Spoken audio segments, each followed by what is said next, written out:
नमस्ते प्रणाम। हमके शहर लाल यादव सबके प्रणाम करतनी और हम आ रहल बनी 28 फरवरी के भावनाथपुर में टाउनशिप में।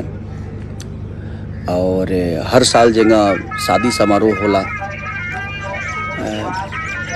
उसी तरह इस साल भी, पिछला साल भी, आज से कुछ साल पहले हम आई रहनी हो जगिया।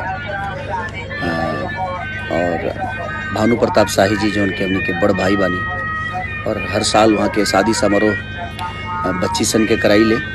इस साल भी हम आवतनी 28 फरवरी 2024, यानी आज से 2-4-10 दिन बाद टाउनशिप में 10 बजे दिन से हमारा कार्यक्रम बा अपना पूरा टीम के साथ। तरवा सब भी आई और अपन प्यार और आशीर्वाद भानु प्रताप शाही जी के दी, उन बच्ची सन के आशीर्वाद दी जो सामूहिक विवाह कराई ले। वहाँ के आई बहुत शुभ कार्य बा, हर आदमी के करावे के चाहे जे सक्षम बा। और तहे दिल से शुक्रिया अदा भी करतनी भानु भैया के कि आपने इतना प्यारा यज्ञ उन बच्चियों के लिए जो सक्षम नहीं हैं, उनको आप इतना प्यार करते हैं और इतना बड़ा दिल लेकर आप दुनिया का सेवा करते हैं। दिल से धन्यवाद। तो भावनाथपुर के जितने भी लोग हैं सबको दिल से प्रणाम।